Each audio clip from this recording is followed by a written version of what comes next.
Good morning, good afternoon, and good evening, world. Happy Tuesday. We made it through Monday.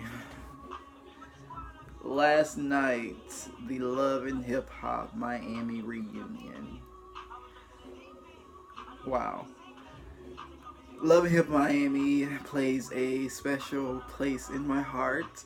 Miami is home and will always be home to me. So seeing the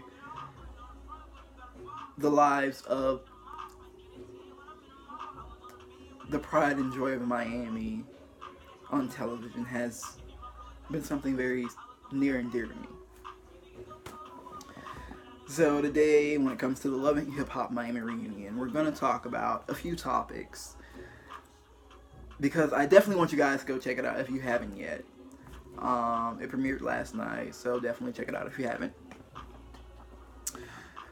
One of the first topics we're going to talk about has to do with Jess, Julian, and Trina and the whole management situation. Throughout the season, we saw Jess and Julian have conversations with Amara in regards to an idea and things of that nature. And things were brought up about how Julian does things in the business. So for me, it was really interesting to hear and see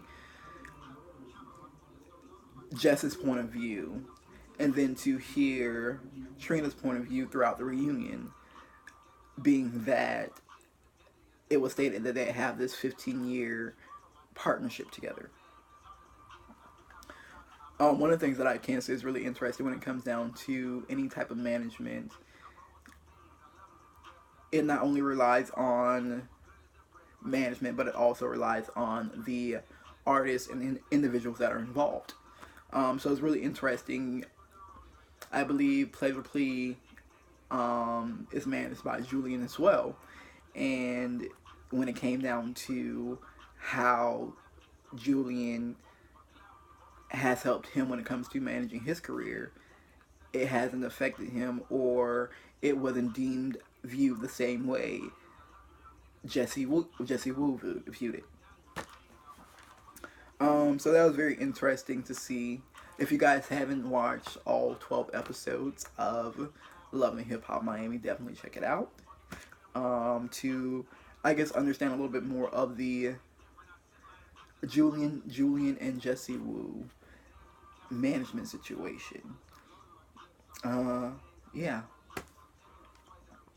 Now, beginning of the reunion, Julian and Bobby Lytes also had a, I guess, a back and forth when it came to them being in the same environment or the same vicinity together, and Julian's interactions and looks towards Bobby Lytes.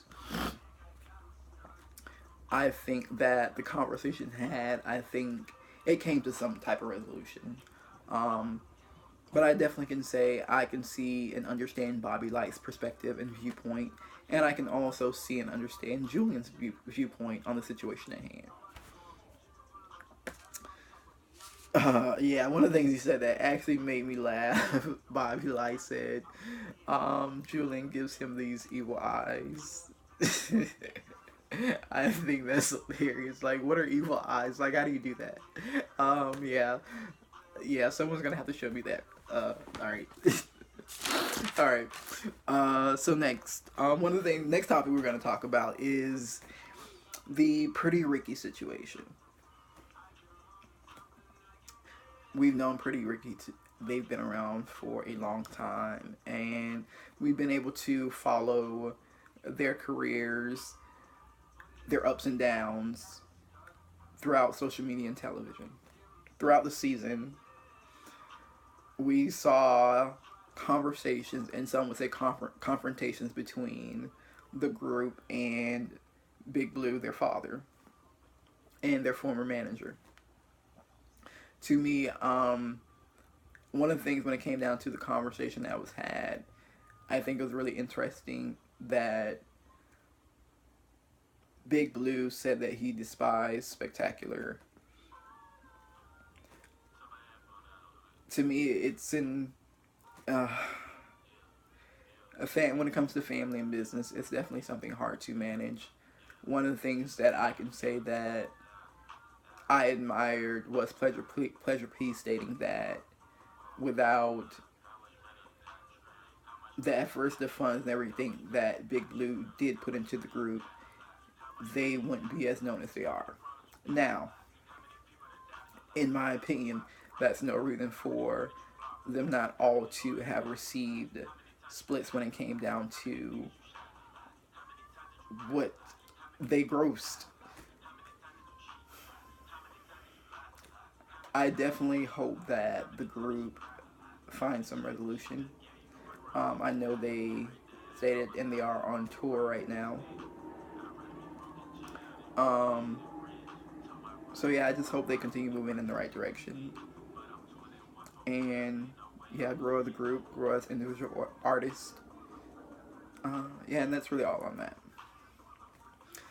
Now, I guess one of the last and final topics we're going to kind of talk about is the Joy, Trick, and Trina situation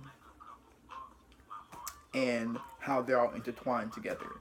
Now, we, if you haven't followed Trick Daddy, or Trina and Joy, we know that Trick Daddy and Joy are still, or were still, engaged. Not engaged, my bad on that one. We're still not legally divorced, and that has been something that it has played a large role in their lives. Now, one of the interesting parts to me that came out during the reunion was Joy and Trick getting into it, and the details of Joy saying that Trick Daddy has had multiple women in their home that has her name on it, and Trick Daddy stating that he's been giving Joy money while she's had 2 or 3 other boyfriends and things like that. Wow, that is crazy. Um, One of the things that I can say when it comes down to that conversation is it's really interesting with the amount of time they've been together. If something like that is going on or has gone on in their relationship, there are things that has led to that in my opinion they both played a part in. I'm definitely a huge supporter of Trick Daddy, Trina, and Joy. Um, but like I said, that was a really interesting thing to hear that wasn't heard throughout the actual season. So definitely to see what led up to that, I think you guys definitely should check out the entire season if you haven't yet. Now, when it comes down to Trick Daddy and Trina, their conversation when it comes down to the TNT album and what's led to the hold up on the whole situation, I just want them to get it together. I definitely think a TNT album would be great. It's something that is long overdue. I definitely see Trick Daddy and Trina's perspective on the whole album situation.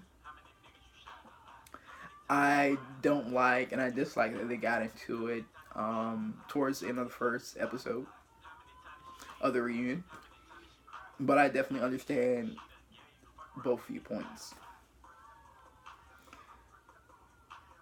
That's really it for me for now when it comes to Love and Hip Hop Miami Reunion Episode 1. Definitely check out it if you haven't. Go ahead and look at the entire season before the next part of the reunion comes on. Yeah, have a great day. Enjoy the rest of your week. Jay Chancellor signing off.